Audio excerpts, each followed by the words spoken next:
The sky above Winterfell was the color of hammered lead.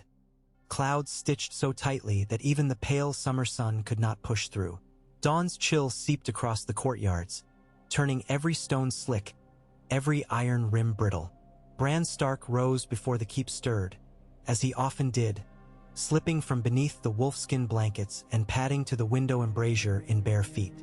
Below him the godswood stood dark and ancient, its red leaves hanging like wet rubies after an overnight rain. In the distance, the faint scrape of the forges crept into the gray hush, followed by the clop of hooves as the grooms led horses to water. He pressed his forehead to the cold stone. The wall, Uncle Benjen had once told him, began in the marrow, frost that never melted, no matter how fierce your fire. Bran tried to imagine that immensity, then let the thought drift away. His mind was on climbing. Upstairs, down the long tower halls, past the smoky kitchens. He knew the route to every skeletal roof beam, every crenellation. The castle was a puzzle almost solved. Today would test the last piece. Father had forbidden the first keep. The stone was old, its mortar crumbling, the stair treads broken into fangs. But Bran's blood sang when he looked at it. He pulled on rough-spun breeches, a linen shirt, and his brown boots stiff with yesterday's mud, then shouldered through the chamber door before old Nan's snores even faltered. The halls were deserted but for the kitchen cat, one-eyed, scarred, forever snarling, lazing in a spill of torchlight.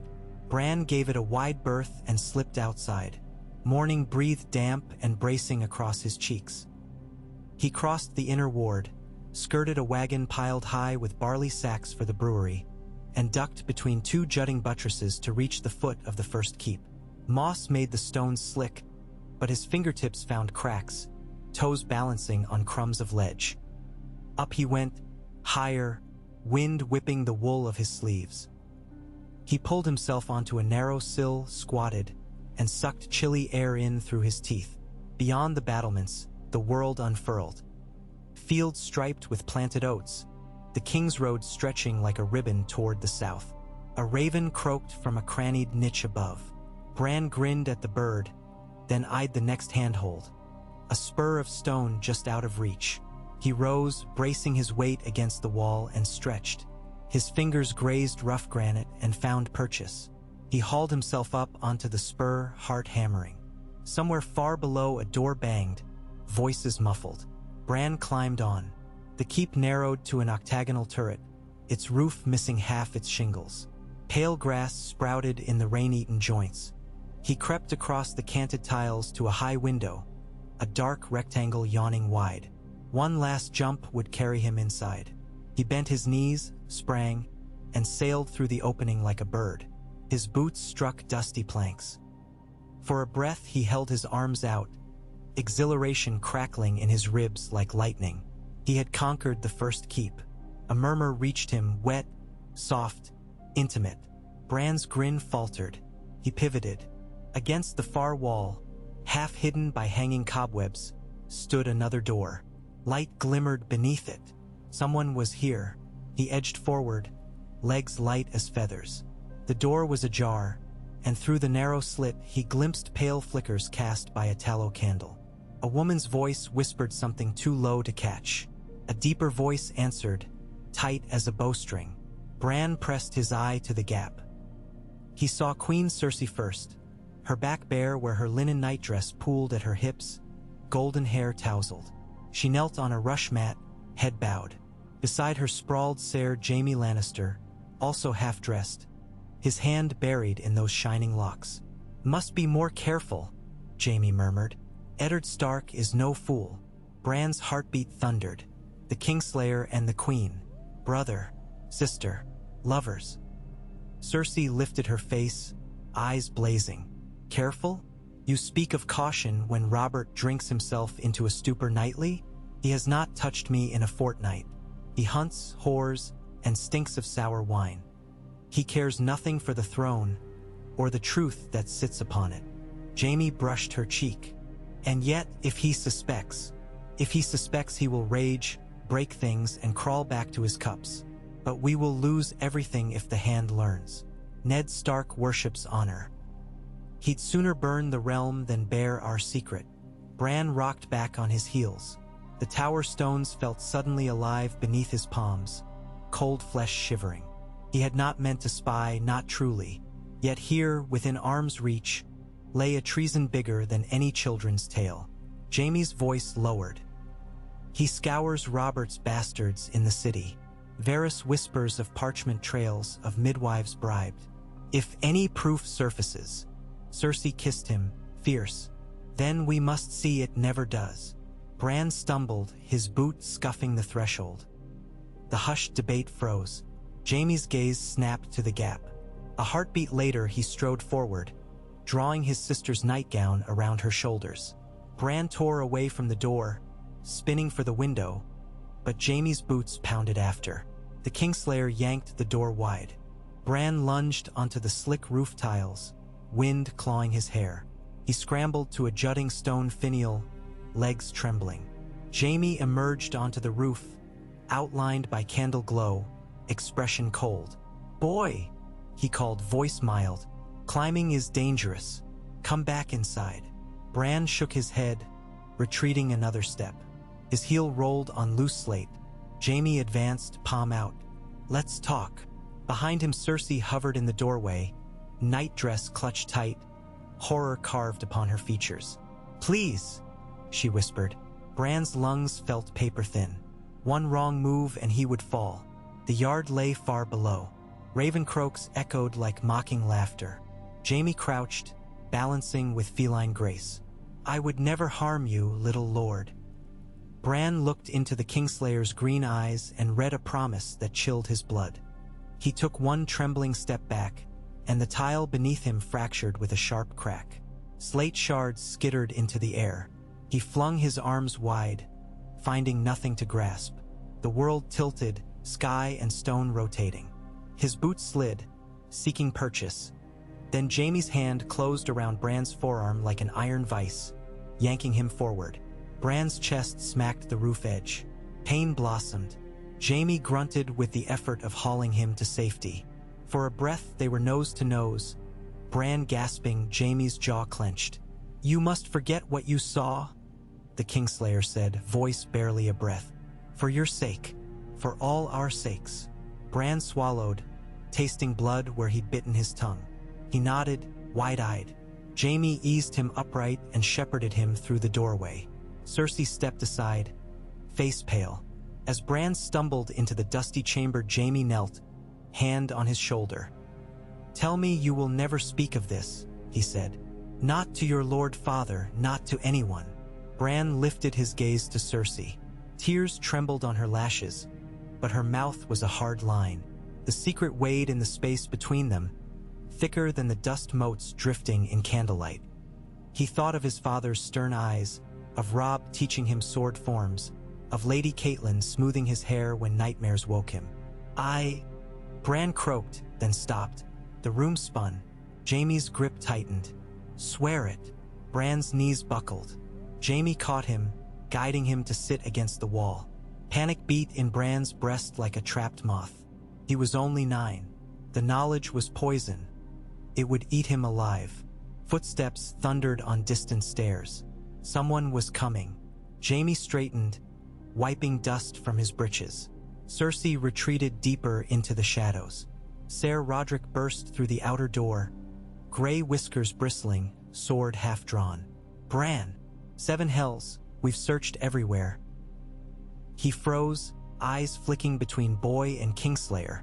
"Ser Jaime." "Your pardon." Jaime inclined his head with courtly ease. The young wolf lost his footing on the parapet. "Luckily, I was passing." "Ser Rodrix Gaza Narruba." "Parapet? Bran knows better." Bran drew a ragged breath. He should speak. He should cry treason.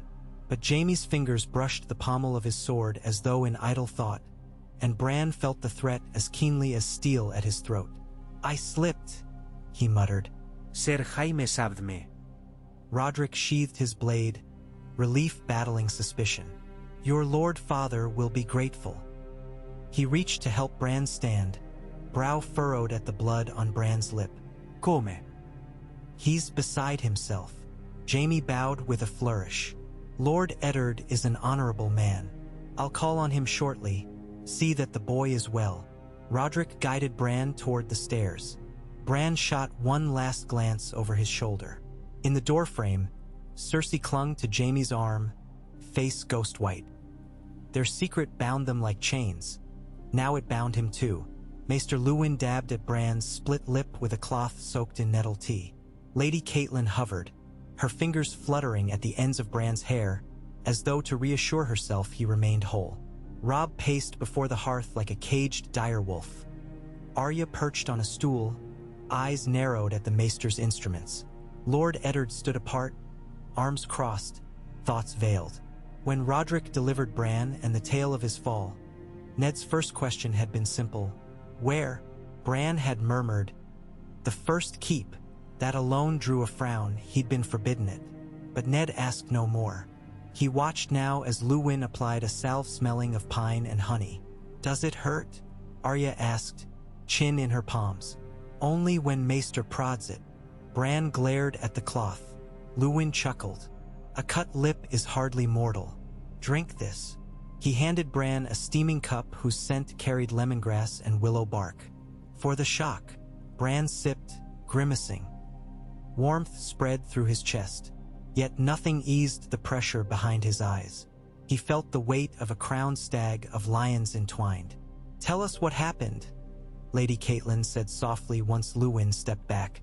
Bran's tongue stuck. Jaime's voice echoed. "Swear it." "I climbed too high," Bran whispered. "The stones were wet. I slipped." Robb halted mid-stride. His blue eyes bored into Bran. "You're the best climber in the castle.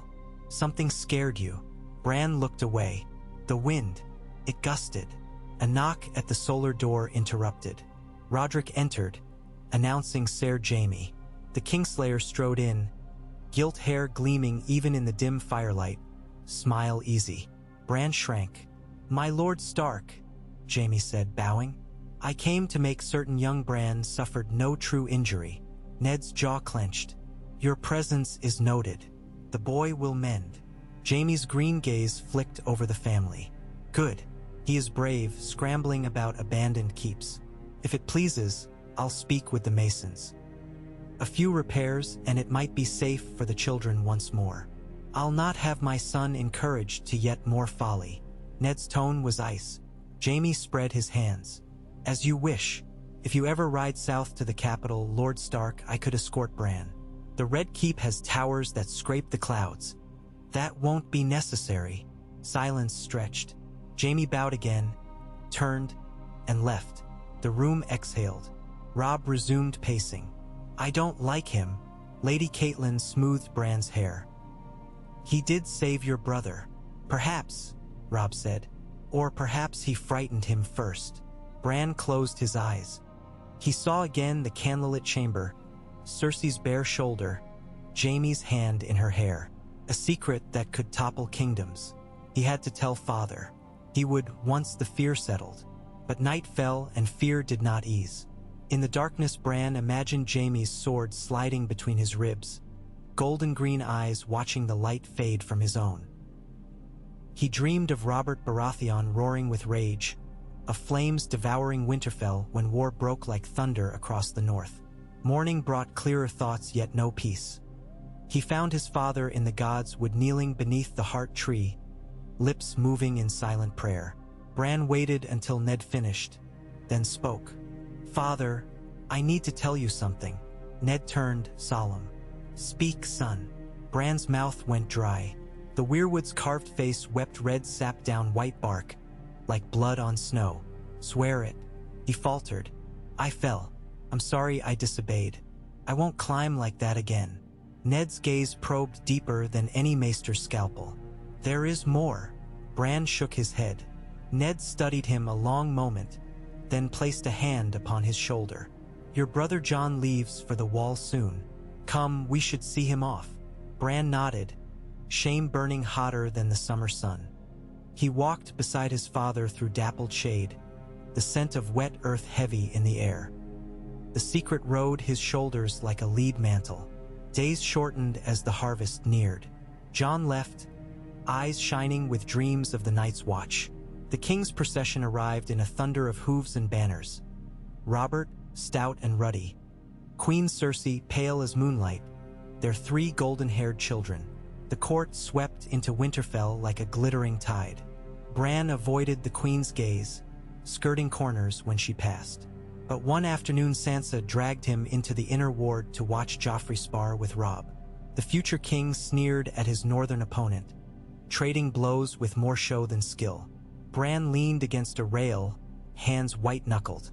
Cersei emerged onto a balcony above, flanked by the Hound and Barristan Selmy. Her gown was forest green velvet, but Bran saw only candlelight on bare skin. His stomach churned. She surveyed the yard, eyes crisp. They drifted, lingered, found Bran. A chill skated his spine. She inclined her head, a gesture so slight it might have been a fault of posture. Yet Bran felt the warning. He darted away, muttering excuses, and ran until the walls no longer rang with southern laughter. That night he lay awake listening to direwolves howl beyond the walls. He pictured Robert's great mailed fist slamming the oaken table when he learned the heirs he doted upon were Lannister's spawn. The realms would bleed. Father would bleed. Mother, Robb, Arya, even baby Rickon, none would be spared. The next morning Bran crept to Father's solar determined to speak. Ned was poring over a map, Maester Luwin at his elbow. Father, Bran began, voice trembling. Ned looked up, brow furrowing at Bran's pallor. I must tell you something. About the Queen. Ned dismissed Luwin with a nod. The Maester departed, closing the door softly. Ned knelt before Bran. Go on. Words clogged Bran's throat like thick mud. He opened his mouth and heard Jaime's promise. You must forget. To break that promise felt like tearing a stitch that held his life together. He began anyhow. I climbed the first keep.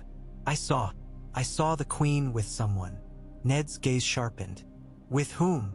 Bran squeezed his eyes shut. With Ser Jaime. Silence. Bran forced himself to continue. They were together, like man and wife. Ned's breath left him in a hiss. Bran opened his eyes. His father's face had gone ashen. You are certain? Bran nodded so hard his neck hurt. They saw me. Ser Jaime saved me from falling. He made me swear not to tell. Ned's expression shifted through astonishment, rage, pity. He pulled Bran into an embrace, the wool of his doublet scratchy against Bran's cheek. You did right telling me. Tears pricked Bran's eyes. Will it start a war? Ned exhaled shakily. I do not know, yet truth must be faced. He released Bran, rising. Speak of this to no one else. I must think. As Bran left, he glimpsed his father's hand shaking where it gripped the map's edge. That evening Ned requested a private audience with King Robert. Bran heard of it only afterward from Arya, who had spied through the keyhole. She whispered of thunderous shouting, Robert's voice booming, Ned's low and implacable. When the king stormed from the chamber, his face was purple with wrath. Wine flowed in torrents that night. Servants carried casks to Robert's chambers while courtiers whispered behind lace-sleeved palms. Queen Cersei dined in silence, flanked by Jaime on her right and Tyrion Lannister on her left. Bran watched from a long trestle table with the other Stark children. Every nerve felt stretched to breaking. Robert rose midway through the feast, goblet in hand. To Lord Eddard Stark, he slurred. A man too honest for his own good. His wine sloshed. May the gods damn me if I don't treasure him still. He drained the cup and hurled it at a tapestry. Wine stained golden lions crimson. Cersei's fingers whitened around her fork. Jaime's smile was a razor. Tyrion only raised a sardonic brow. The queen stood. Your grace, you overindulge. Robert's laugh shook the rafters. Speak not to me of indulging, woman. Some betrayals cut deeper than wine ever could. Gasps fizzed along the high table. Cersei's cheeks blanched. We will retire, she said, voice brittle. She swept from the hall, children trailing. Jaime followed, one hand on his sword hilt. Robb leaned toward Bran. What have you done? He muttered. Bran shook his head. too afraid to answer. At dawn, father summoned the household guard. Bran perched on the battlements above the yard as Ned addressed them, voice carrying in the crisp air. "We ride south within the fortnight. His Grace has named me hand. My household accompanies me. Ser Roderick remains castellan. Winterfell will not want for guidance." Bran's heart lurched. Travel south? With the Queen? He clutched the merlins. The others murmured. A hand's departure was momentous. Yet Bran's mind swirled with darker currents. If father uncovered proof, if Robert acted, the Queen's claws would bear. Jaime's sword would strike. As the garrison dispersed, Bran climbed down and raced to the Godswood. He knelt beneath the heart tree, praying to the old gods, to anything that listened. "Guard my family. Keep us from war." Wind sighed through red leaves. Bran felt no comfort. That night father came to his chamber, a satchel in hand. "Pack warm cloaks and sturdy boots," he said. "You'll travel with me." Bran's stomach flipped. "Is it safe?" Ned's gaze softened. "Danger finds us whether we flee or stand. I would keep my children close." "Will mother come?" "She must remain to tend Rickon and the north." Ned rested a hand on Bran's shoulder. "Bran, your courage bears my pride, but secrets cut sharper than any blade. Guard yours well until I bid otherwise." Bran swallowed, sensing burdens he could scarcely name. He nodded. The king's party departed Winterfell under skies heavy with migrating geese. Will ruts fanned across the King's Road, and dust rose behind the wagons in brown ghosts.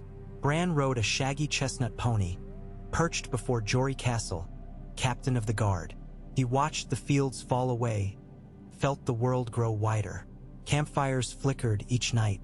Robert drank, Cersei brooded, Jaime sparred with Sandor Clegane, each bout ending in mutual disdain.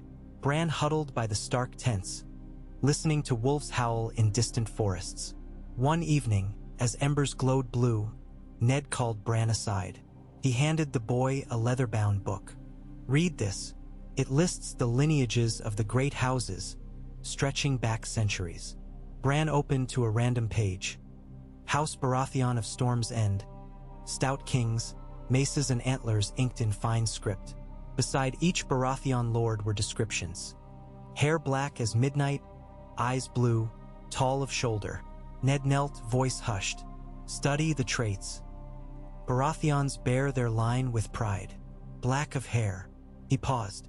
"What of the king's children?" Bran pictured Joffrey's golden curls, Myrcella's sunshine tresses, little Tommen's cherub locks. None bore a single raven strand. He met his father's gaze. Understanding dawned like a blade unsheathed. "They aren't his." Ned closed the book. "Truth is a sword edged on every side. I must wield it carefully." Footfalls crunched beyond the tent. Ned hid the book beneath his cloak just as Renley Baratheon appeared with a jovial grin and a wineskin. "Brother Ned, join us. Robert names our fires dull without the Northman's gloom." Ned rose. "Another night, Lord Renley." Renly's eyes twinkled at Bran. A stubborn cub. He departed whistling. Ned exhaled. "Sleep now. Tomorrow we near the Trident." Bran crawled into his bedroll, thoughts racing. He dreamt of the 3 royal children standing on a precipice while wolves circled below. Jaime appeared, sweeping them into his crimson cloak, but the stones beneath his feet crumbled and they all fell into darkness. At the stone-soaked banks of the Trident, Robert insisted on a boar hunt, nostalgia gleaming in his eyes. Bran sensed disquiet. The Queen argued the journey pressed on. Robert roared for fresh meat. Ned knelt before Bran in the camp. "Stay close to the tents. If any rider bears Lannister crimson, find Jory." Bran nodded, lips numb. He watched the king depart with a retinue of knights, laughter booming. Cersei stared after him like one watching a doomed ship. 2 days later, the riders returned bearing a litter. Robert's belly was torn, tusk gouged, blood seeping in black rivulets. Fear exploded through camp. Bran clutched Robb's arm as healers rushed. Robert's death would crown Joffrey, a bastard prince, a Lannister prince. Father moved like a man in a storm, cloak snapping. He spent an hour in the royal tent. When he emerged, his face was granite. He summoned his household and whispered orders. A raven was sent north. That night Bran woke to screams. Fires crackled, steel clanged. Lannister go arch seised starkmen. Bran scrambled from his blankets, saw Jory cut down before the royal pavilion. Jaime strode through the chaos, sword a silver flash. Bran froze as the Kingslayer's gaze fixed upon him across the flame-lit carnage. Recognition flared. Jaime advanced, cutting down a guardsman.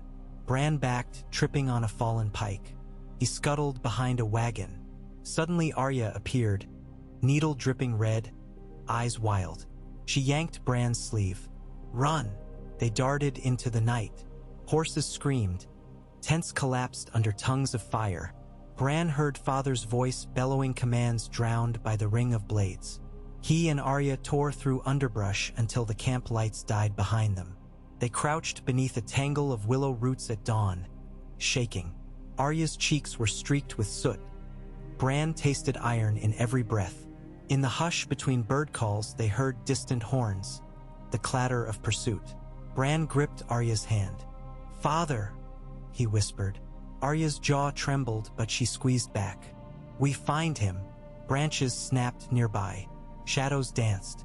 Bran held his breath. Overhead, leaves rustled. A raven alighted, watching with black, pitiless eyes. Bran wondered if the old gods saw through that sheen, if they guided broken boys and fierce girls. The secret he had carried had burst its seams, ripping the world open. Now war prowled the realm, and the Starks were prey. Dusk settled.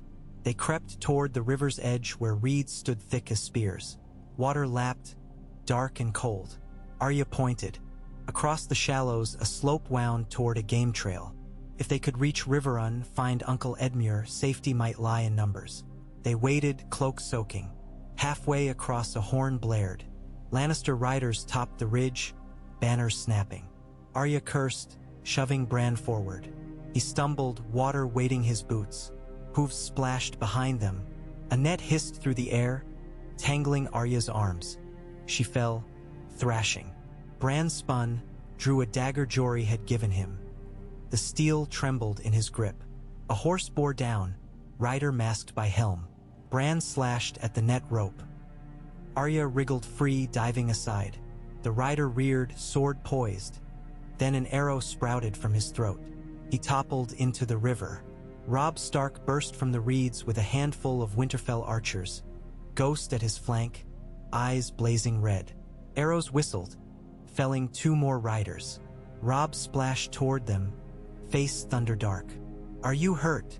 Arya shook her head. Bran's knees buckled as relief washed over him. Robb hauled them onto the bank. "Father?" Arya asked. Robb's mouth set hard. "Captured." They took him toward King's Landing. His voice cracked. "We ride after."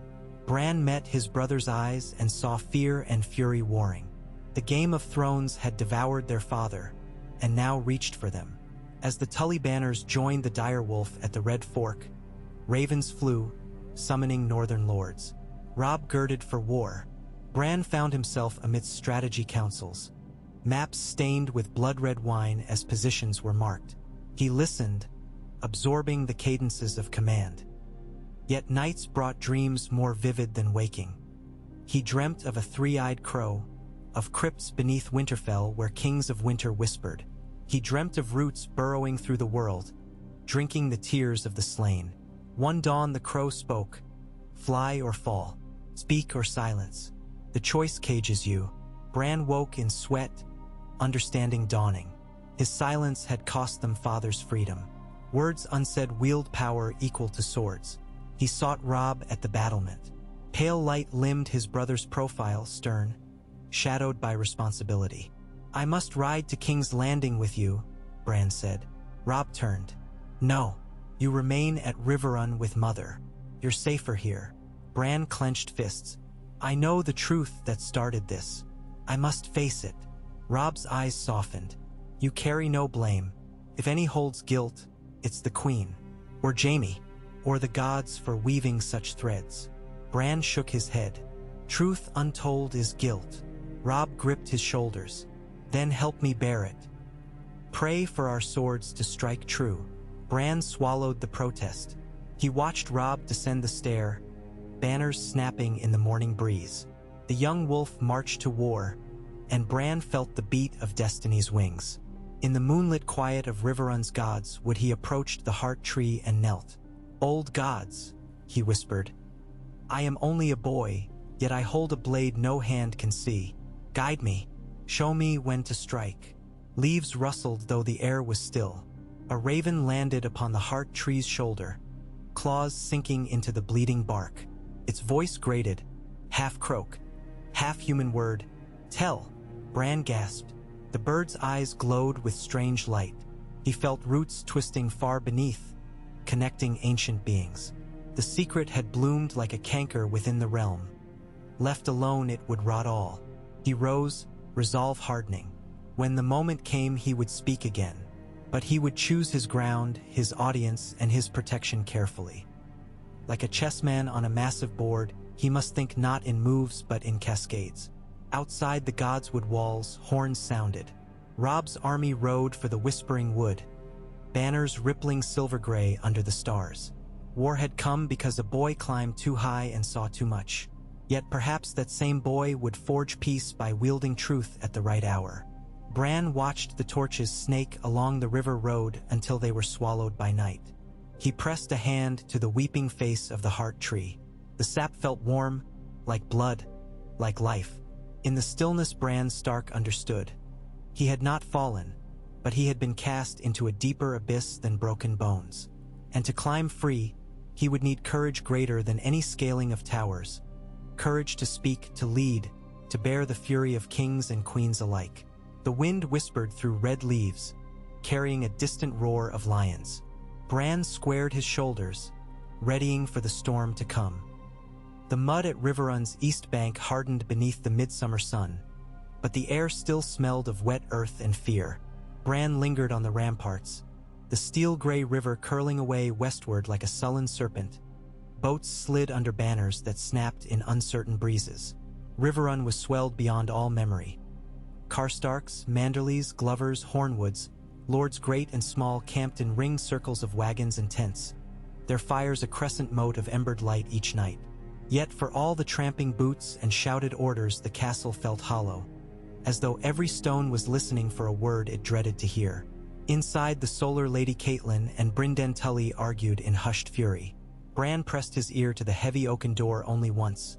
He caught fragments. Hostages? Cat, your boys ride to war. Robb tests Tywin's left.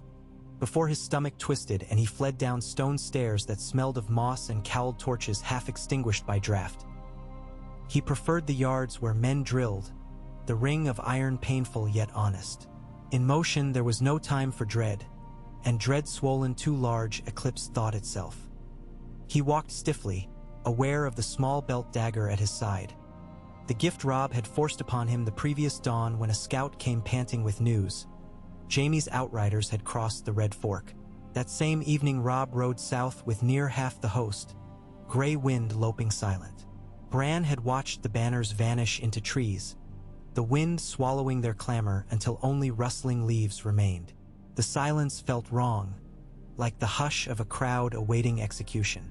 Now Robb had been gone 9 days and riders arrived hourly with bits of rumor soaked in blood. Some said Jaime's van lay destroyed at the Whispering Wood. Others that Ser Stafford had reforged the line. Still others whispered that Tywin advanced from Harrenhal with 20,000 pikes, while King Renley marched from Highgarden with thrice that number, garlands in their helms. Bran tried to piece a single truth from the jigsaw, but each fresh shard contradicted the last. The castle's larders emptied as mouths multiplied. Maester Vyman muttered of rationing. Yet the talk never touched the question carved behind every gaze. Could the North truly stand? One dusk as ravens circled crimson and purple on the horizon, Bran slipped to the godswood. Riverrun's heart tree was younger than Winterfell's, its carved face smoother, sap less weeping. But as Bran dipped beneath the red canopy, the hush settled around him nonetheless, thick, breathing. He knelt on damp moss, hands clasped though he did not remember folding them. I am afraid, he thought. I speak bravely to mother, to the captains, but inside I am still a child. Why did the gods show me that secret if all it yields is grief? Leaves rustled though no wind blew. Bran closed his eyes. Darkness slid smooth around him. He thought of the three-eyed crow again, of its black wings beating against unseen bars. He listened. Rivers whispered beneath stone and root. Far away wolves howled under the same pallid moon. With a small gasp he felt himself pull beyond skin, all sensation a lattice of ghostly threads. Trees remembered each axe stroke. Ravens knew every corpse. Earth drank every spill of blood and told it to the worms to the roots to the leaves. Through the lattice Bran sensed a shape riding hard through night, her cloak fluttering sea blue, her hair the red of dying coals. Mother. He opened his eyes and the moss was only moss. Yet knowledge lingered. Lady Catelyn had stolen from Riverrun aboard a skiff, wholly alone save for a riverman guide. He could not say where she went, but the taste of salt lingered in his mind as though he'd breathed it. South and east, perhaps to Bitterbridge where Renly's green banners sprouted like weeds, or further south to Storm's End where the wind never softened. Wherever it was, she did not seek safety. He pushed to his feet, cold despite summer. If Mother rode into peril, he must warn Robb. But Robb rode to peril already. The circle tightened. War was not a board of wooden pieces, but an iron trap with too many jaws to map. Bells clanged atop the outer gatehouse. Bran's heart stuttered. An alarm or a rival? He half ran, half stumbled through torchlit corridors until the yard opened before him in gory orange flame as torches skewered twilight. The portcullis creaked. Hoofs clattered on stone. Riders streamed into the courtyard streaked with travel dust, banners limp. A shaggy direwolf pressed among the horses, muzzle caked black. Robb, Bran whispered. Not Robb. Great John Umber dismounted first, shouting for maesters. His arm was bandaged bloody from elbow to shoulder. Behind him Ser Helman Tallheart carried something wrapped in torn cloak. Bran's stomach folded when he glimpsed the shape. Bent, unmoving, red-brown dripping from torn linen. Ser Helman spotted Bran and halted, eyes glassy. My prince, he rasped. A gift from the Kingslayer. He lowered the bundle. Fingers slid free, black with dried blood, nails caked. Bran staggered back. He knew those fingers, the iron ring of the wolf's head. Jory Castle's hand. Memory swamped him. Jory falling by the royal pavilion when Lannister swords howled. Ser Helman knelt, tears carving channels through grit on his cheeks. He pinned it to our standard at Trident's Ford, Tallheart said. With this. From his belt he drew a parchment bound by gold thread. Bran's hands shook taking it. The wax seal gleamed crimson, lion rampant. He broke it, unrolled. Ink curled in defiant flourish. Send me the boy, and the wolf lord bends the knee. Else bits return one by one, until the hand comes home unclasped from its arms. No signature, none needed. Across the yard Great John roared at a brace of sergeants. His own pain forgotten beneath rage. Torches swayed with the thunder of his voice. Bran stood frozen while men shouted. Horses shrieked. Healers ran from all corners. Somewhere deeper in the keep a child began to wail, sounds slicing the night like a second blade. He read the note again. The boy. I am the boy. A cold clarity settled through him, like river ice thickening beneath sudden frost. Jaime demanded him in exchange for father's hand, perhaps more. Bran felt terror swirl like dark water, but beneath it an even stranger thing. Resolve. He must not give Jaime what he wished. Yet mere defiance would cost more lives. He had no sword, no host, only knowledge sharper than steel. In the silent moment a truth rose. To wield that knowledge he could not remain cloistered within walls. He must walk into the lion's den, but when he did it would not be as hostage but as player, peace become player. And to play he needed allies beyond banners. He sought Maester Vyman's turret by starlight. Vyman, spectacled and stooped, blinked when Bran entered clutching the parchment. I require a raven, Bran said without greeting. The swiftest. Vyman squinted at the broken seal. To whom? To the Eyrie. To Lord Ty. He stopped. Lisa Arryn hid behind stone and suspicion. She would bolt her gates at any Stark plea. But her son, sweet Robert, worshipped tales of knights and valor, and owed his life to Lord Eddard's fosterage long ago. Perhaps pity might pierce where reason failed. To Lady Lisa Arryn, Bran corrected, and another to King Renley at Bitterbridge. Vyman's quill hovered. What message? Bran breathed. Each word must weigh more than gold. Right. I hold the key that proves the Queen's children false. My father is captive. Jaime Lannister demands my person. Aid me and the truth is yours. Ignore me and lions will feast on the realm's flesh. Brandon Stark, rightful son of Winterfell, ward of the North. Vyman's eyes widened. My prince, this claim, is truth, Bran whispered, and the realm's salvation. He drew a shaky breath. Send also to Maester Aemon at Castle Black. Jon must know. Vyman bowed stiffly, fear and respect tangled. At once, he shuffled to wake rookery apprentices. Bran watched him go, pulse hammering. He had loosed arrows into skies he could not command. Whether they struck allies or foes lay in winds the old gods alone directed. Yet to wait passive was to wither. Outside the turret ghost appeared.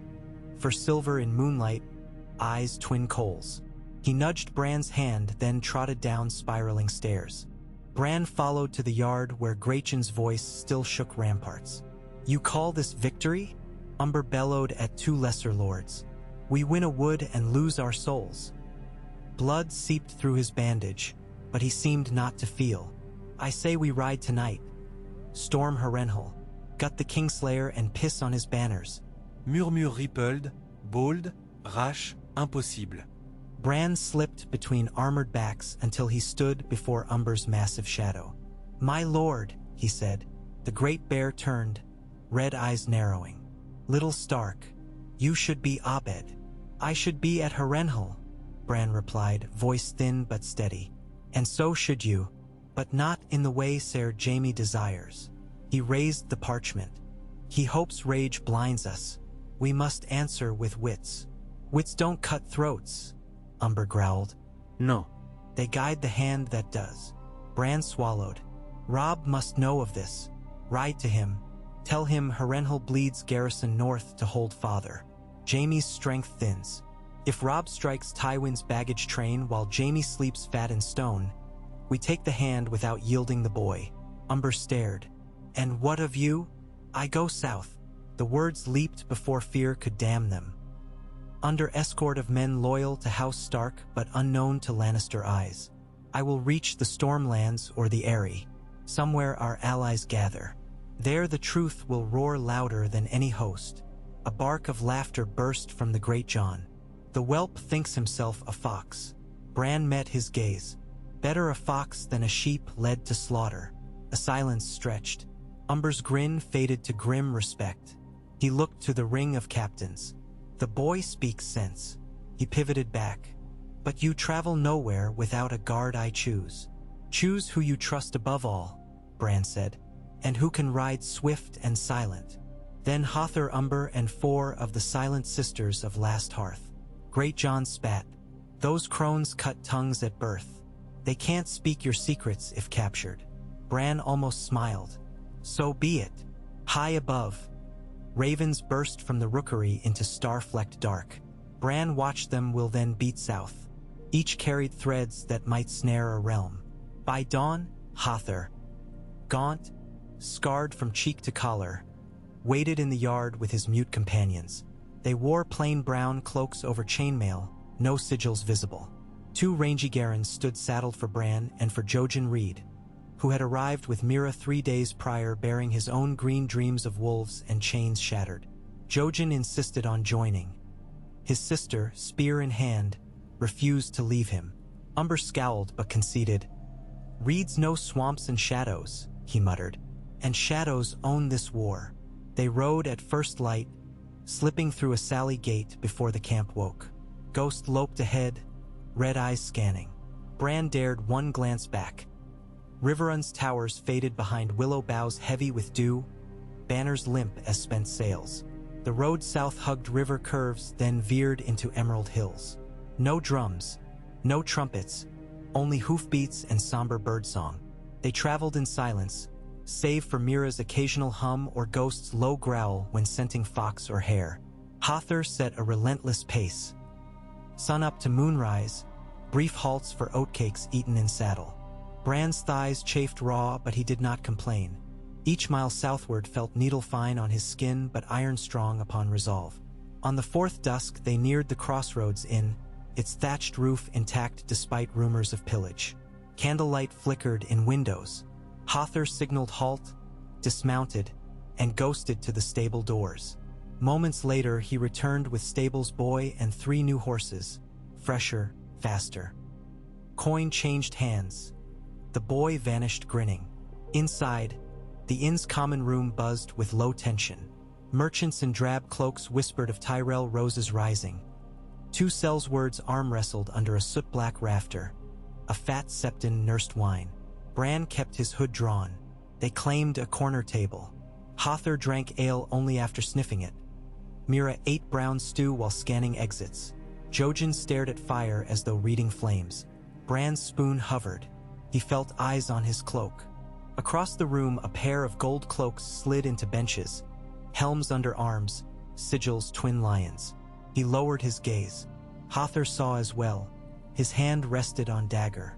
1 lion guard surveyed patrons, then produced a parchment. Handbills stained by road grime. He pinned one to the post by hearth. A crude sketch of Bran's face, stark direwolf above, words beneath. Wanted, hostage for the king's peace. Reward stated in crowns enough to buy a small keep. The guard spat, muttered of boy hunt dullness, ordered ale. Bran's heart rattled. They must leave now. Hother's eyes met his. The mute sisters rose in practiced unison, cloaks swirling. Mira hefted her spear. They slipped for back door, silent as egrets. The stableyard lay dusky blue. They mounted. Hooves clopped softly as they led horses down rutted lane. A shout erupted behind. Hold! In the king's name! Hother spurred. Bran clung as Garen leapt into darkness. Crossbow bolts thudded into night air. One hissed past Bran's ear. Ghost bounded in white blur. The lane spilled into holly thicket. Branches whipped Bran's face. Behind, curses, pursuit, the clang of bridles. Hother veered left across shallow stream, water splashed silver, then up steep bank. The forest swallowed them. They rode until lungs burned, then slowed to listen. Hoofbeats faded behind. All hooted, safe for now. Hother dismounted, inspected horses for injuries, then gestured to hollow under leaning oak. They camped without fire, ate hard bread broken by moonlight. Ghost kept watch with 1 mute sister perched on low limb.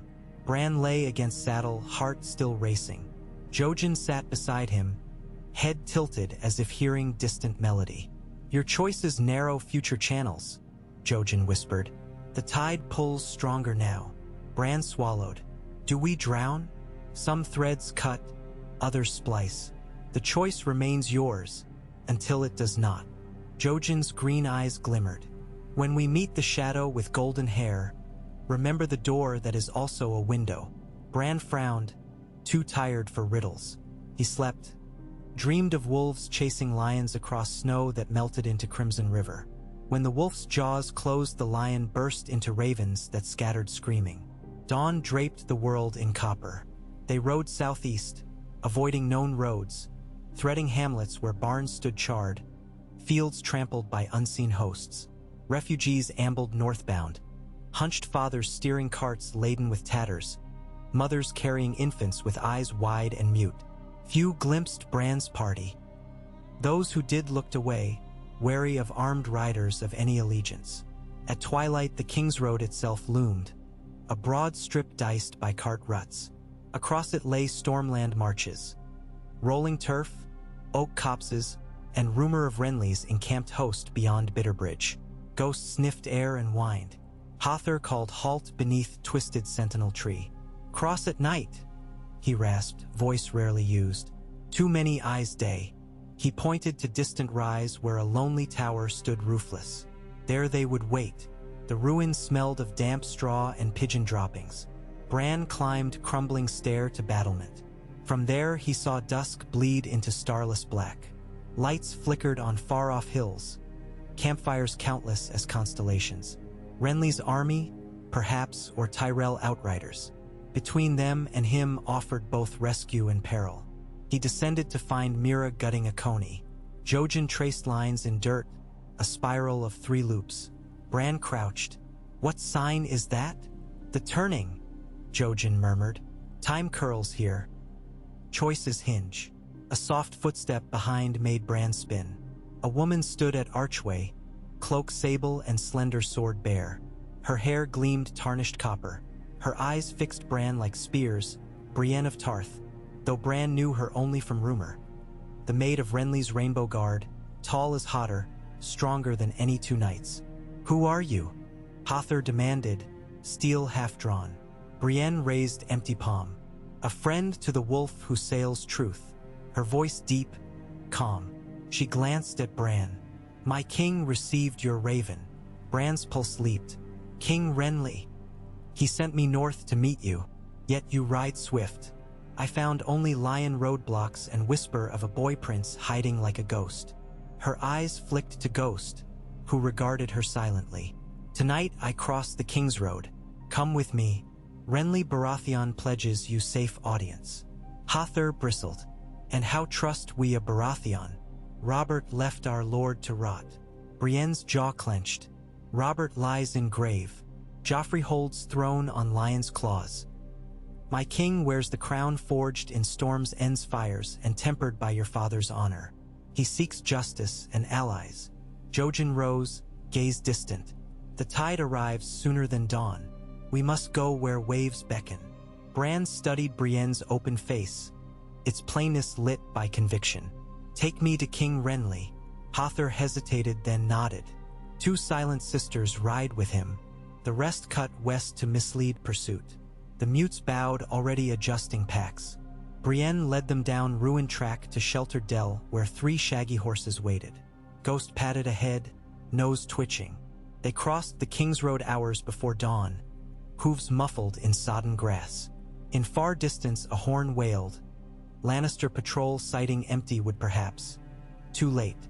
Brienne urged pace until first saffron light bled. When sun rose they crested a ridge, and Bran gasped. Below, between Bitterbridge and Blueburn, sprawled an ocean of banners. Golden roses of Tyrell, green stags on field of storm, blue gallant shields quartered with silver swirl unknown. Tents like painted shells dotted every meadow. Smithies rang. Cooks stirred cauldrons. Lines of men drilled under silk streamers fluttering proud. The camp dwarfed Winterfell tenfold.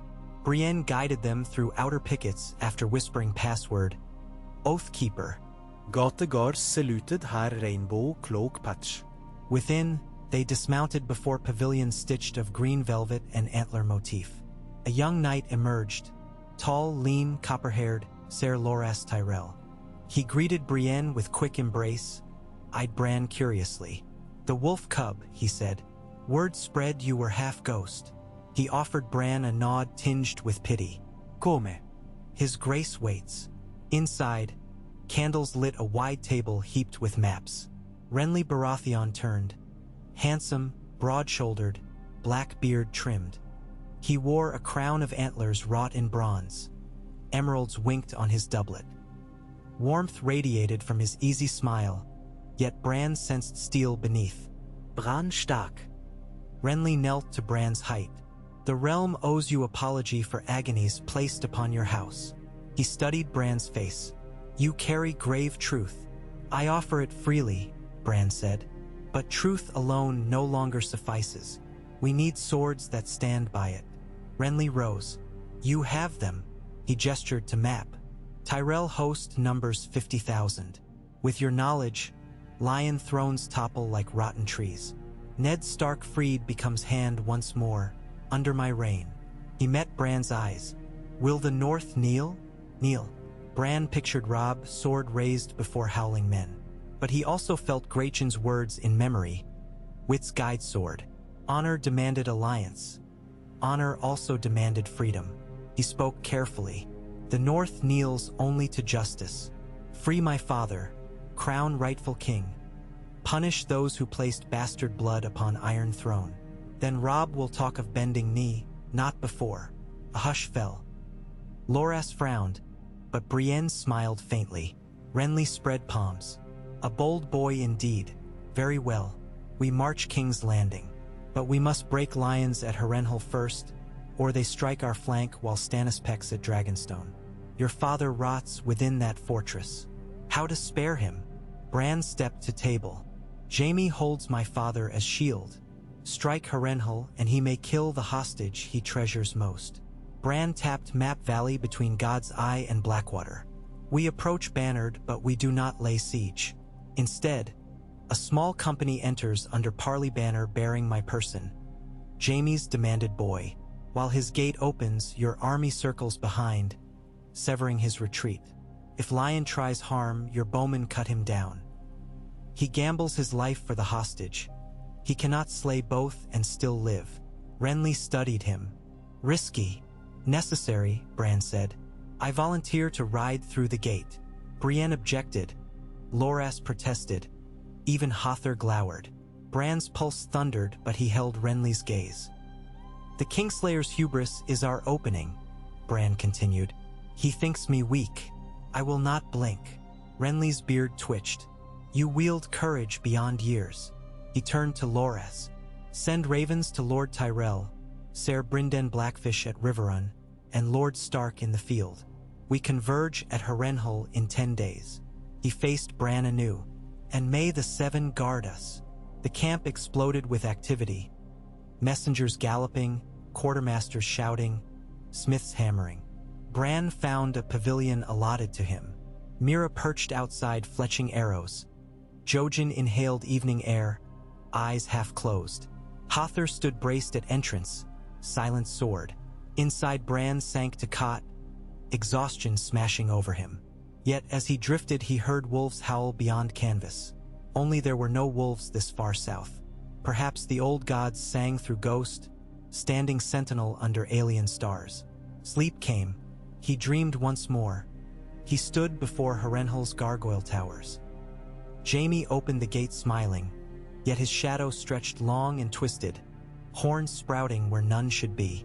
Behind Bran walked hosts bearing stags, roses, wolves, fish, yet they melted like wax under dragon flame that poured from the sky. From flame emerged a girl of silver hair riding black beasts screaming vengeance. Bran woke panting. Dawn grayed canvas. He whispered prayer. Old gods, new gods, any gods, guide us past the maw of fire. They marched 2 days later. Rose blossoms strewn by Tyrell maidens scented the host for leagues. Songs filled air. The reign of Castamere twisted mockingly into bawdy refrains. Bran rode near Renly beneath green banner with crowned stag. Ghost paced flank like pale sentinel. Word drifted along columns. Stannis had crowned himself at Dragonstone. Stormlands tore in halves. King Joffrey strung heads on pikes, and in the east dragons hatched beneath Bleeding Star. War multiplied as locusts. When Harrenhal's charred towers first rose on horizon, Bran felt the weight of every tale old and spun. Towers melted by dragonfire, ghosts of Harren the Black still screaming. Smoke always seemed to coil about its stones. Loras led van, Rainbow Guard arrayed behind. Renly's main battalion unfurled across plain. Tyrell outriders encircled like thorns round a rose. Jaime Lannister appeared upon parapet clad in burnished gold, cloak billowing. He laughed when he saw Renly's heralds, but laughter curdled when Bran Stark trotted forth under plain white flag. Close enough for voices to carry, Jaime called. At last the cub crawls to cage. His grin glittered. Bran's throat tightened, yet he kept pony steady. I come to trade, he shouted. Your lord's ransom. The knowledge that will raise the red keep itself. Jaime's brow cocked. I already possess that knowledge. Not alone. I scattered it to lords who hunger for crowns. Bran lifted a sealed scroll. You may open this alone, or watch while 5 armies do. A flicker, doubt, or intrigue.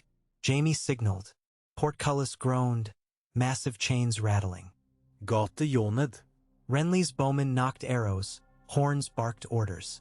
Bran inhaled salt of sweat and metal. He urged pony forward, ghost at heel. Air inside gate reeked of horse dung and cold forge smoke. Gold cloaks flanked corridor, spears leveled yet not attacking. Jaime stepped down stone stair, eyes unreadable. Brave boy, he murmured. He motioned for hostage exchange. Footsteps behind. Lord Eddard Stark, hair gray at temples, wrists manacled yet stride unbroken. Bran's chest seized. Father! Ned's eyes widened, disbelief melting to panic. Bran, you should be safe. Jaime smiled thin. Family comes first. He produced iron key, unlocked manacles, let them clatter. Ned rubbed wrists, gaze darting between son and Kingslayer. Go, Jaime said, nudging Ned toward gate. Your cub for your wolf. Bran dismounted, pressed scroll into Jaime's gauntlet. Read. Jaime snorted but tucked it into vambrace. He leaned to Bran. When war ends, I'll teach you swordplay. You've nerves for it. Ghost snarled. Jaime stepped back, eyes on the direwolf. Father's arms enveloped Bran, trembling. I failed you, Ned whispered. No, Bran whispered back. Not yet. They turned. Outside the gate, Renly's host flattened grass in hush of crossbow strings drawn. A horn blast, Renly's order. Arrows arced high, whistling, over Ned, Bran, Ghost, and slammed into gatehouse battlements, pinning startled crossbowmen. In that breath, Barak lines charged south and west, sealing sortie gates. Tyrell cavalry thundered east to cut River Road. Lannister garrisons scrambled like ants, signals clanged, but nets closed. From inside the walls came roaring. Jaime shouted for mounts. Red cloaks rushed. Confusion reigned. Bran and Ned reached Renly's vanguard where Brienne waited with spare destrier. Ned swung astride. Brienne guided them behind shield wall. Renly's voice bellowed commands as siege ladders clattered up. Rams rolled, trebuchets unshrouded. Yet before first stone flew, golden banner of lion dipped on inner tower. Jaime raised white flag. Stunned silence rippled. Moments later, 2 pages emerged to deliver message.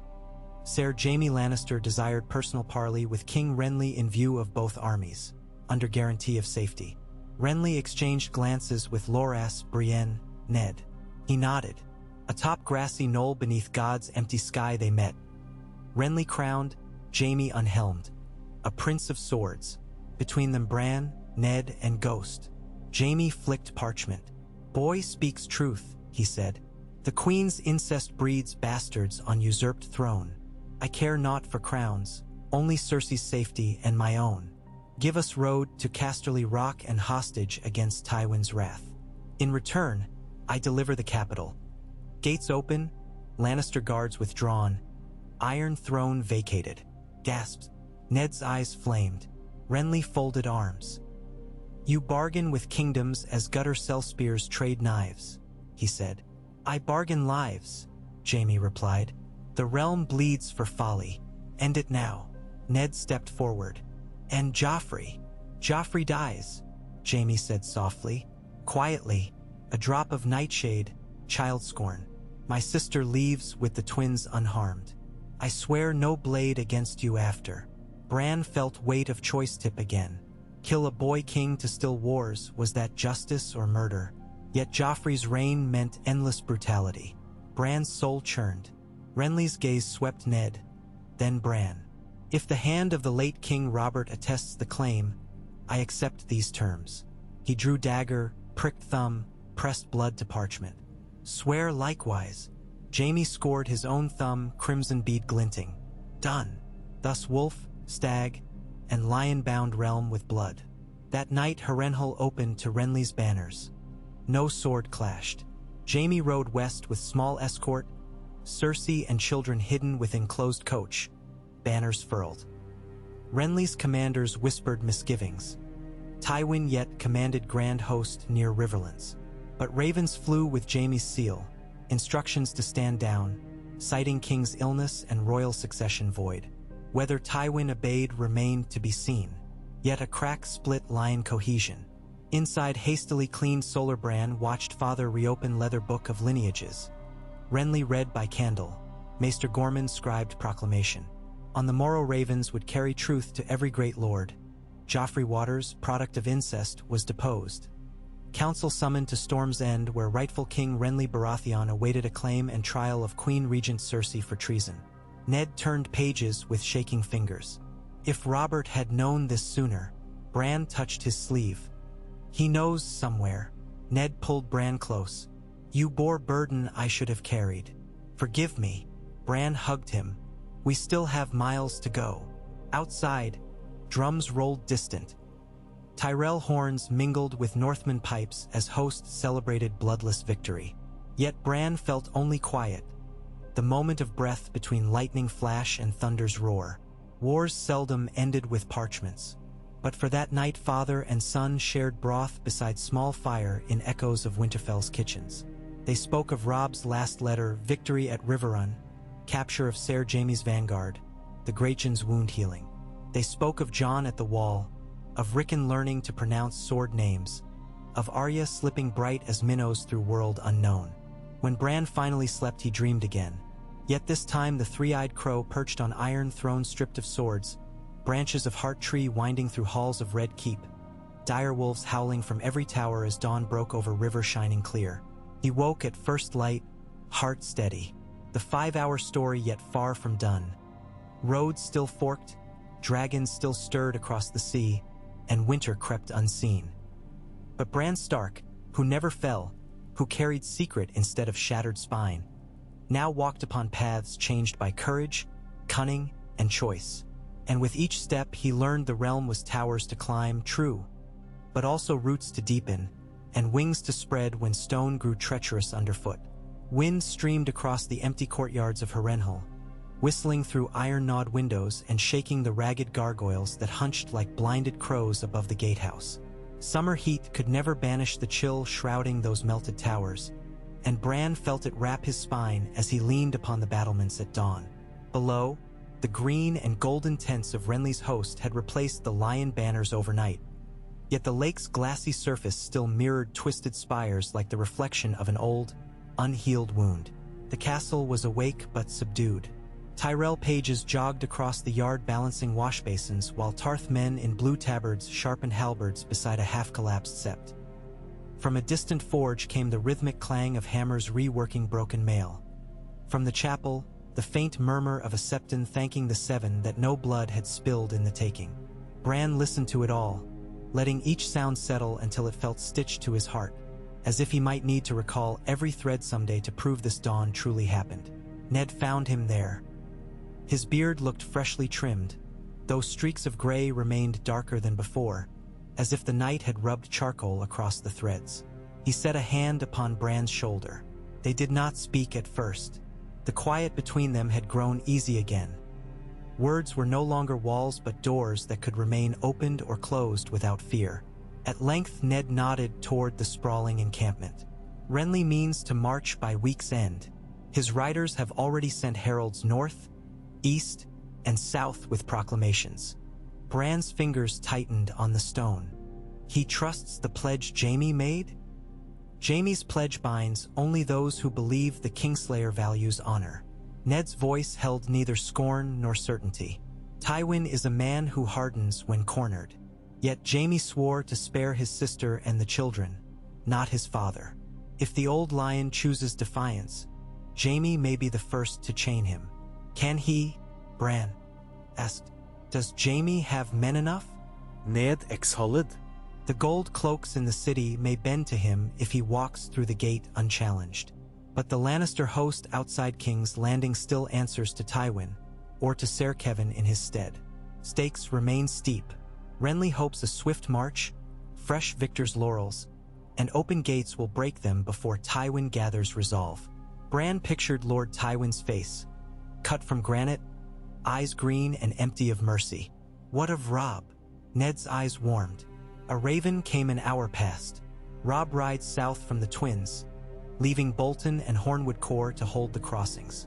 He means to link with us on the Blackwater and help keep Tywin in vice. Bran's heart leapt and twisted together. Robb within reach.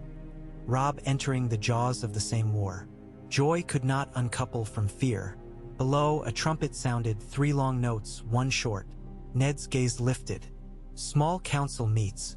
He clapped Bran's shoulder gently. Come. You will stand with me. They descended uneven stairs into a great hall half-roofed, its blackened walls veined with cracks where dragonfire had run molten centuries ago. Rainwater pooled in hollows, turned green by moss. Yet someone had stretched bright Tyrell banners across the empty spaces and laid fresh rushes, so the ruin felt less like grave, more like home newly erected on bones of the old. A trestle table held a scattering of scrolls, ink pots, and half-eaten bread. Renley waited at its head, antler crown glinting. Beside him stood Ser Loras, Ser Cortany Penrose of Storm's End, and Brienne, quiet behind the king's left shoulder. Maester Gorman of Highgarden fussed with wax seals. At the far end, Lord Hother Umber leaned over a keg, pouring ale before the light fully settled. Ned inclined his head. Bran did likewise. Renly gestured them forward. Lord Eddard, Lord Brandon.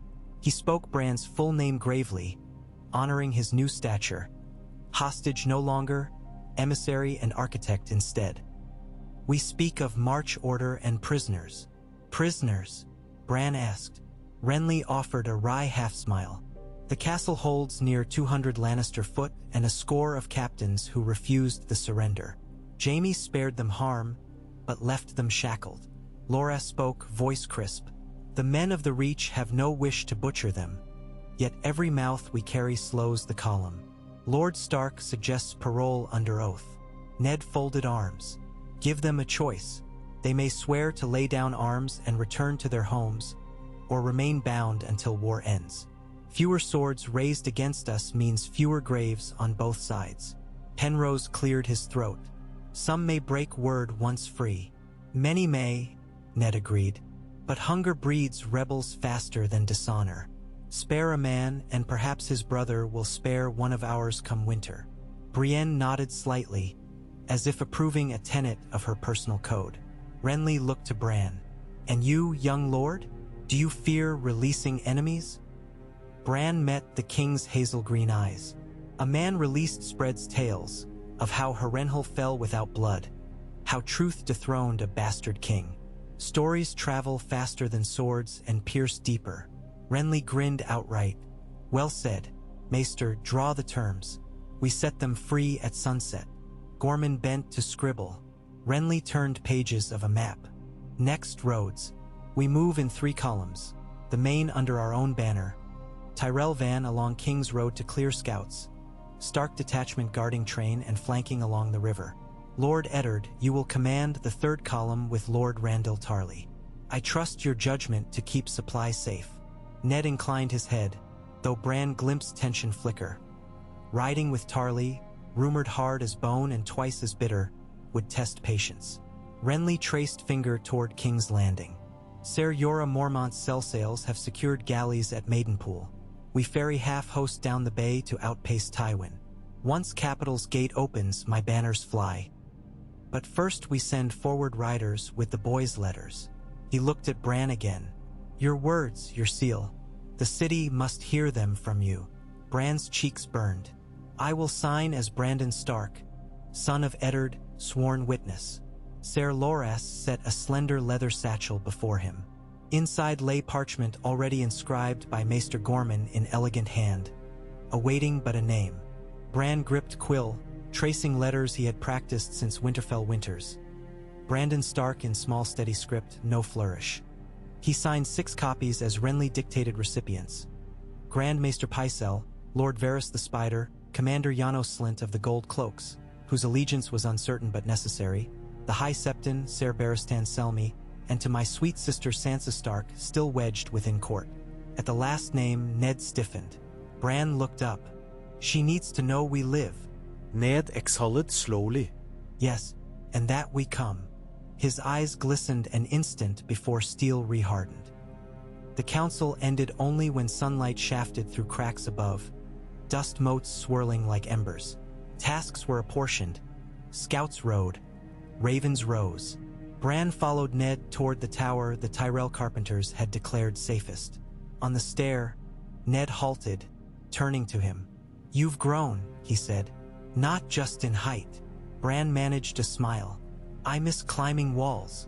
You're scaling others now, some more treacherous." Ned studied his son as if glimpsing stranger and kin at once. "When Robert named me Hand, I dreamed of guiding him toward calmer fields. I failed. You have done in months what I did not in years. Cast light on foul shadows. Yet light breeds darker shapes beside it." "I'm afraid, Father," Bran murmured. "Each choice seems a knife with no hilt, as it is for every lord worth the name." Ned's voice softened. "But know this, you do not wield these knives alone. I stand beside you. Rob too." He tapped Bran's chest. "Hold to the heart tree roots inside you. They will keep you when towers crumble." Bran swallowed past sudden heaviness. They ascended the remainder in silence. That night a storm crept across God's eye, thunder low like distant drums. Bran lay awake on straw mattress, listening to rain batter half-intact shutters. Ghost slept curled at his feet, occasionally twitching in dream hunts. On the edge of sleep, Bran slipped into wolf song. He prowled the battlements, smelling wet stone, seeing sentries with supernatural clarity. In that shape he roamed beyond walls, across muddy camps where southern horses snorted at his passing, north down trails where rabbits froze mid-hop under his gaze. Time blurred, then a new scent. Ash, burnt pine, men's blood, faint, carried on eastward wind. Ghost lifted head. On horizon lightning flashed, illuminating smoke rising over forest fringe. Bran felt alarm prickle his hackles. Raiders? Tywin's outriders probing? He turned back, racing to the castle. When Ghost leapt over fallen stones, the wolf's paws jarred Bran awake, heart galloping. Morning came mist-veiled. Bran hurried to Ned's chamber, reporting dream scent of smoke. Ned listened gravely, neither mocking nor fully believing. But he sent scouts east all the same. Near midday they returned bearing news. A minor Lannister company had torched a farming hamlet 5 leagues off, but fled when local levies arrived. Ned's eyes sharpened at Bran. "Your wolf's nose outran our outriders." Word of Bran's dreams spread quietly thereafter. Some whispered green seer, others warg. Most simply nodded in respect when he passed, uncertain whether to bow or bless themselves. Preparations continued. By the 6th day the host moved, Tyrell trumpets pealing, stark wolf banners rippling alongside Stormland Stag. Harrenhal's garrison watched them depart, newly freed, carrying tokens of peace. Some broke into ragged cheers, others stared hollow-eyed. Behind, the castle subsided into brooding silence, unwilling witness to yet another war. Columns wound south along the Green Fork. Bran rode near Ned amid train of supply wagons. Hother Umber led vanguard scouts. Mira traveled beside Bran, her crannic spear strapped across back, Jojen pale but resolved. Ghost prowled perimeter, occasionally loping ahead to sniff hedgerows for ambuscades. Roadside villages emerged surprised by banners but offered bread and salted fish. Many cheered Renly's colors. Some eyed stark sigils with curiosity. Northerners seldom ventured so deep. Bran answered children's questions about dire wolves, letting Ghost nuzzle grubby palms. Laughter followed, momentary balm over war's scab. On the 9th night they encamped beneath towering oaks. While cooks stirred onion stew, Ned held counsel with Randyll Tarly. Bran sat quietly beside a fire where Jojen traced earth sigils with stick. "Tomorrow we split," Jojen murmured. "Your father goes river route. You ride on with the king. Threads diverge." Brans gut tightened. He had expected but dreaded this point. Ned had explained. Stark Column must guard provisions, while Bran's presence in Renly's van would quicken city's capitulation. The boy whose testimony toppled bastards. He found father later beneath solitary lantern. Ned unrolled a leather bundle. A short sword forged in gray castle steel, wolf's head pommel. "This was King Torrhen's son's sword once," he said, placing it across Bran's knees. "Too big when you left Winterfell. Near fitting now. Steel alone cannot shield you, but it reminds you whose blood forged your resolve." Bran fingered the leather grip, feeling weight both comforting and ominous. "Will you be safe?" Ned's laugh was sad but genuine. "Safer than most. Randyll Tarly commands fierce discipline, and the twins behind us secure lines north. Worry instead for King's Landing. Fleas, plots, and summer fever invisible to armor." Bran tried to smile. "I'll keep to boiled water." They embraced. Ghost bumped Ned's thigh with muzzle, earning scratch behind ear. Dawn broke bright as hammered bronze. Columns parted at a crossroads marker shaped like gallows. Ned rode west with Tarly and wagons. Bran stood with Mira, Jojen, Hother, Brienne, and Renly's Rainbow Guard as main host veered east for the King's Road. Dust rose, sun bore down. The days blurred into cadence of hoofbeats, drum calls, and bard songs recounting Renly's magnanimity. Yet tension sharpened each mile, like arrow nocked but not drawn. Spies danced in hedges. One night, a Tyrell patrol returned bearing silver coins stamped with Stannis' flaming heart. A courier's pouch intercepted. Rumor of Stannis sailing up Blackwater Bay with cell sails from Lys' unsettled camp talk. One evening near the walled market town of Duskendale, Bran dined in Renly's command tent. Map lanterns flickered over faces. Renly, Loras, Brienne, Lord Mathis Rowan, Ser Guyard Morrigan. A Dornish envoy newly arrived named Lady Arianne Martell. Slim, eyes dark as desert wine. She claimed to carry word of Dorne's neutrality but spoke with measured ambiguity, watching Bran keenly whenever conversation touched the Queen's children. After supper, Bran stepped outside into moonlight. Ghost padded beside. From shadows, Lady Arianne emerged, cloak the color of midnight sand. "Little wolf," she said softly. "Dorne has long memories of Lannister treachery. You uncovered sin at its roots. Yet pluck one weed and another sprouts. Do you grasp the stem beneath all?" Bran hesitated. "The stem," she smiled. "Power, blood claims, bastards born of love or lust. Makes no matter. The throne is chair of swords. Those seated cannot rise without bleeding. Your father's honor threatens every house with skeletons. Some will not let you speak again." The air cooled. "Are you warning me?" "Offering courtesy." She reached into cloak, withdrew a small bundle. Sunspear texts speak of greenseers who rode wolf mines. The maesters burned such scrolls, fearing old magics. "Keep this safe." Within was a smooth quartz disc etched with labyrinth spirals, glyph of children of forest. Bran accepted, awed. "Why give me this?" Lady Arianne's smile turned wry. Doran Martell weighs scales. He senses storms behind this storm, dragons stirring across narrow sea. Should one with eyes in past and future rise, we would rather meet him as friend. "Dragons," Bran breathed. She gave half-shrug. "Whispers cross water. A silver queen with hatchlings. Stories grow like sandstorms." She stepped back. "Farewell, young lord. Remember, the sand beneath your feet shifts faster than rock above." She vanished into tents. Bran pocketed quartz, mind swirling. That night dreams seized him again. He stood atop the wall though winter had not come, feeling icy wind lash cloak. Below, forests stretched white with snow that had not yet fallen in waking world.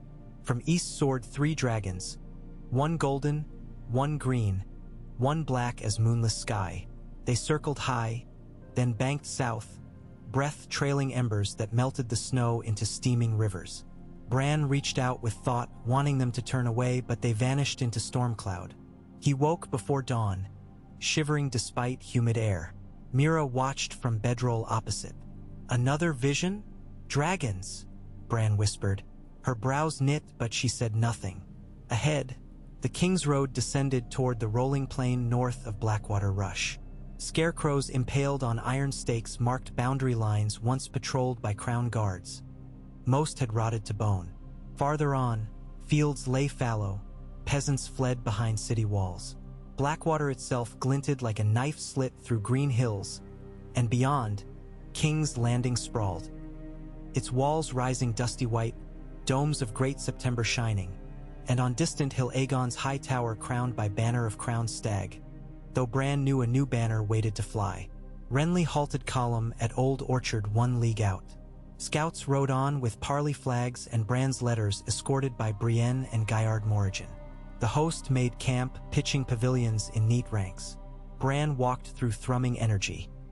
Smiths reforging rivets, Tyrell trumpeters practicing fanfares, Stormland priests reciting blessings, Northmen sharpening axes with quiet purpose.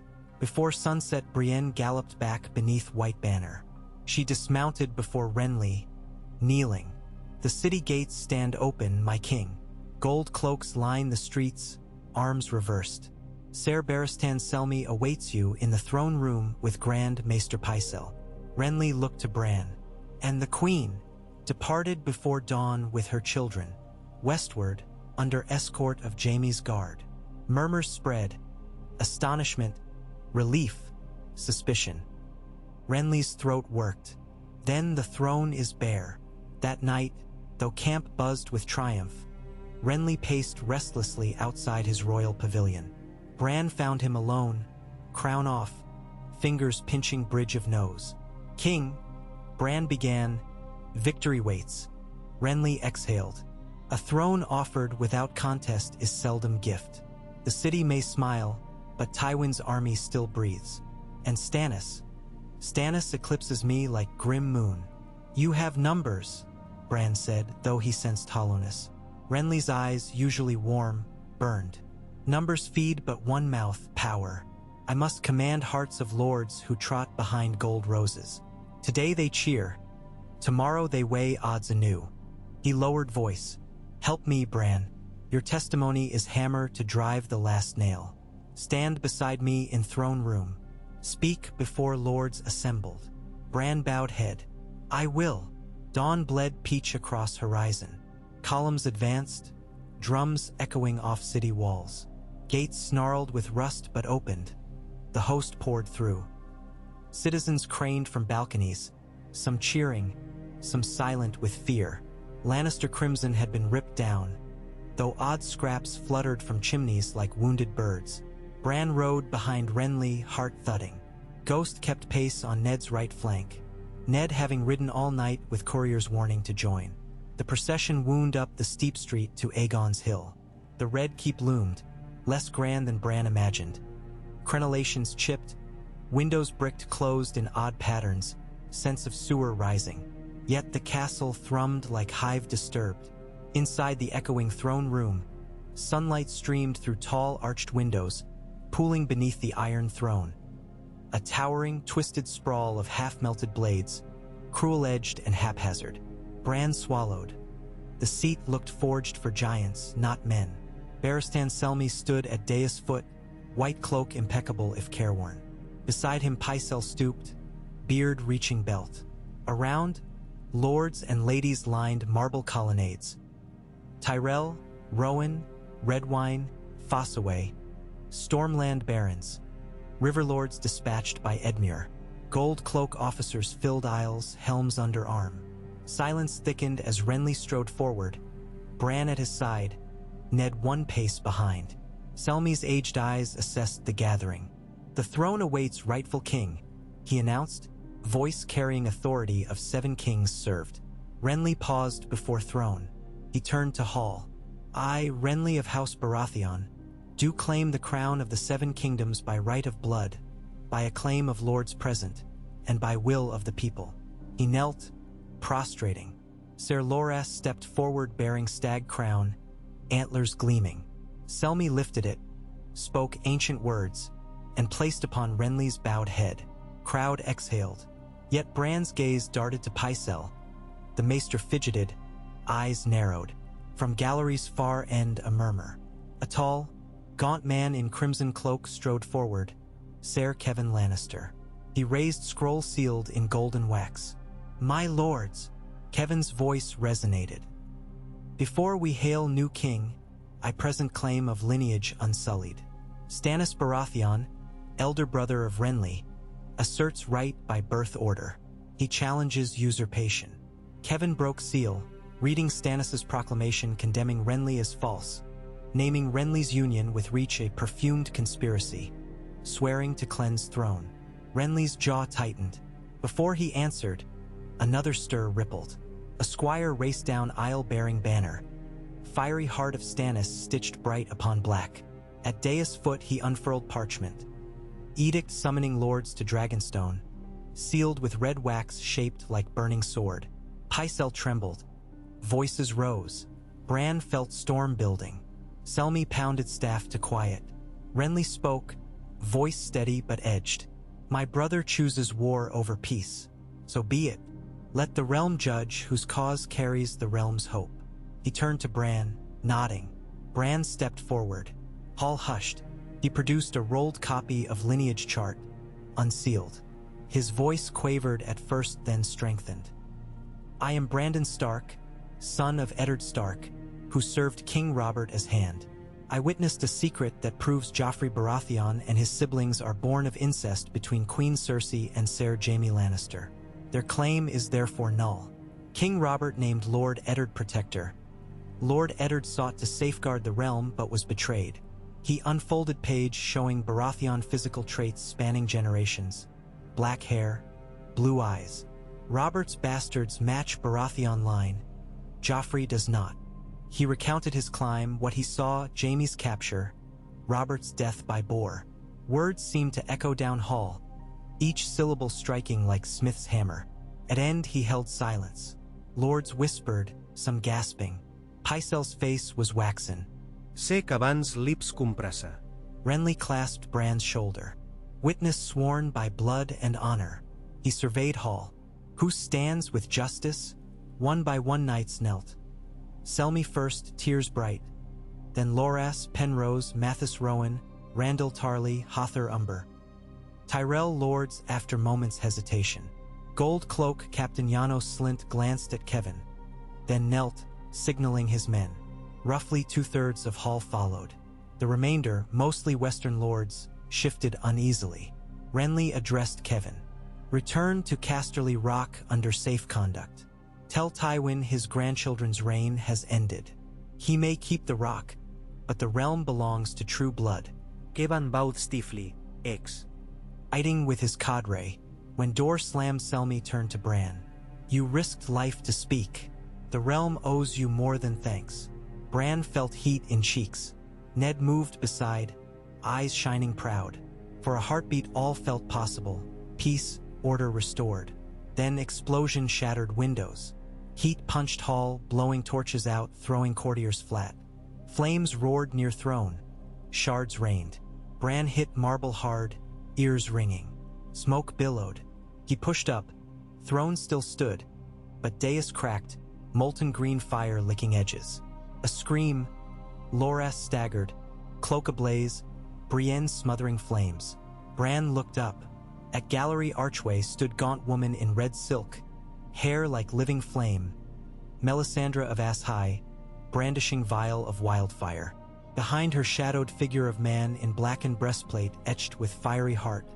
Stannis Baratheon. Chaos erupted. Guards rushed. Melisandre hurled second vial. Green fire blossomed. Stannis shouted, "False king! Behold light of R'hllor." He advanced, sword drawn. Blade seemed to glow crimson, though flame nowhere near. Renly snatched spear from guard, met him with roar. Their clash rang across chamber. Stag crown knocked askew. Ned dragged Bran toward side door as wildfire spread. Thick smoke choked. Ghost barked, teeth bared. Bran tried to see Renly, could glimpse only antler silhouette amid sparks. Outside door, corridor filled with fleeing courtiers. Hother, Mira, Jojen appeared, pulling Bran and Ned down stairwell. Thunder rolled as more wildfire casks detonated. Melisandre's sabotage plant. Stone trembled. They burst into courtyard. Guards dousing burning banners, horses rearing. Renly's Rainbow Guard spilled out last, Loras supporting wounded Renly, blood streaming from thigh but crown still perched. Brienne slammed gate bar behind them. Inside throne room windows glowed furnace orange. Stannis' shouts echoed within, but he did not emerge. Tyrell horns sounded retreat. Surge of men pushed toward city gates. Gold cloaks herded civilians aside. Ned gathered handful Stark riders, forming wedge around Bran. They galloped through city chaos to King's Gate. Outside walls, dawnless sky lit sickly green where smoke drifted. Camp erupted into frantic readiness. Maesters attended Renly. Tyrell commanders barked to lines. Through turmoil, Bran glimpsed Brienne kneeling beside Loras, tears tracing soot. Hours crawled. Scouts reported Stannis' men inside Red Keep, but trapped by wildfire flare. Corridors collapsed. Some rumor said Stannis had burned, others that Shadow carried him away. Near dusk, Randall Tarly rode hard from river flank. Tywin's vanguard crossed Gold Road behind them, banners advancing. War had not ended. It merely shifted ground under their weary feet. Renly, bandaged, addressed War Council in Surgeon's tent. We withdraw across Blackwater, fortify South Bank. Tyrell fleet guards Bay. Stark forces hold North Road. Tomorrow we decide assault or siege. Night will tell whether city stands with us or hunts us. Bran sat outside, sword across knees, listening to rain start. A thin drizzle hissing on canvas. Jojen settled beside. Quiet. The window opens, Jojen whispered. The door you hold may shut forever if not stepped through. Bran looked at Court's disk. Lines within glimmered faintly. What must I do? See with wolf's eyes beyond walls of fire. Find the shadow that walks by night. Bran knew he meant Melisandre's sorcery. How? Trust the roots. Jojen laid hand on Bran's brow, cold and gentle. Tonight, dream deeper. Let nothing hold you. Darkness thickened. Bran curled under blanket, ghost's warmth at back. Rain drummed. Thunder grumbled far. He closed eyes, breathing slow. Soon the world slipped. He felt the pull, roots burrowing, wolves howling, ravens beating. He let go. Vision whirled. He soared above city smoky with ruin, over towers splintered. Within throne room, molten steel dripped like tears from swords. Among debris crawled Shadow, fluid, smoky, man-shaped but eyeless. It slid through cracks, down stairwells, across dungeon floor where wildfire pooled. Paused before iron-barred cell. Inside lay captive, a small, trembling boy, Tommen Baratheon, left behind. The shadow reached through bars. Tommen whimpered. Bran sensed killing intent. Fear surged. He thrust mind forward, into Ghost, then through Ghost into darker stream he had never coursed. The deeper Greenseer River. He slammed into cell, manifesting in ghost form. A monstrous pale wolf bigger than real. He lunged at Shadow. They grappled, intangible yet locked. Bran felt fire, ice, memories of trees, screams of children long gone. He bit the Shadow's neck of nothingness. It writhed, shrieked silently, discorporated in puff of black embers. Tommen sobbed. Bran Wolf turned, met wide green eyes. The boy reached tiny hand, touching spectral muzzle. Hand passed through but left warmth of gratitude. Bran backed, then fled upward, following scent of night air. Above dungeon he burst through cracks into sky vision again. He woke gasping, Ghost yelping similarly. Tent flap lifted. Mira entered, eyes questioning. Bran told what he saw. She relayed to Ned. Before dawn, Lord Eddard led narrow team through city's secret postern gate remembered from Robert's War. They found Tommen hidden, chamber scorched, bars bent inward like clawed by beast. No assassin. By sunrise, Tommen rode into Stark camp, cradled by Brienne on her warhorse. Renly greeted the boy gently despite his wound. Court murmured anew. Heir of Robert rescued by wolves, spared by stag. Propaganda forged itself. That day news broke. Stannis had perished in wildfire collapse. Melisandre vanished. Tywin's host hesitated beyond Gold Road. lacking cause to assault city held by half their political kin. Weeks stretched into tense negotiations. Renly's council, guided by Ned's stubborn fairness, drafting treaty. Tommen named Ward of Stormlands until of age. Renly crowned king. Tyrells to wed Marjorie to Renly. North granted greater autonomy. Riverlands restitution. Lannisters keep Westerlands but surrender gold mines tax to crown. Tywin grumbled yet, lacking heirs safe, he signed. Year turned toward harvest. Bran traveled back to Harrenhal with father for parley with Robb's returning banners. Reunion was fierce and tearful. Robb clasped Bran, amazed by sword on his hip, by steadiness in gaze. They walked battlements at dusk. I dreamed too small, Robb said. I thought merely to free father, to avenge wrongs. You fought war of truths. Bran shook head. We all did. Swords alone didn't win. Without your victories at Whispering Wood, none would heed my words. Robb laughed softly. Together then, they watched sunset paint Lake crimson. What future? He asked. Bran fingered Court's disk. Winter still comes. Beyond sea, dragons wake. We must strengthen north, south, Night's Watch. I will journey to old places of the children, to learn what dreams warn. Robb raised brow. Alone. Not alone. Mira approached, pack slung. Jojen followed, leaning on spear staff. Ghost padded silent. Robb clasped Bran's forearm. Send ravens often. Bran nodded. And you guard Mother and Rickon. Under moon he rode south again. Smaller party this time. Reeds, Hother, Brienne escorting as far as Storm's End. From there he would board Maester Gorman's galley to Archmaester Marwyn in Old Town, to search for roots of dragonfire and shadow magic. As Harrenhal faded behind, Bran glanced back at twisted towers, monuments to hubris and flame, and felt curious serenity. He had not fallen that long ago morning, but he had leapt nonetheless, into secrets, into wars, into vast unknown. The world ahead brimmed with burners of cities and tamers of gods, yet within him thrummed the song of old leaves and dire wolf hearts. He tightened fingers on Torrhen's blade. The road would be long, winters cold, and summer scorched by turns, but he was ready to climb whatever walls fate raised, and if one crumbled he would learn to fly above ruin. Somewhere far beyond horizon, 3 dragons beat wings against dawn, and Bran Stark rode to meet them not as boy who stumbled but as seer who chose to see.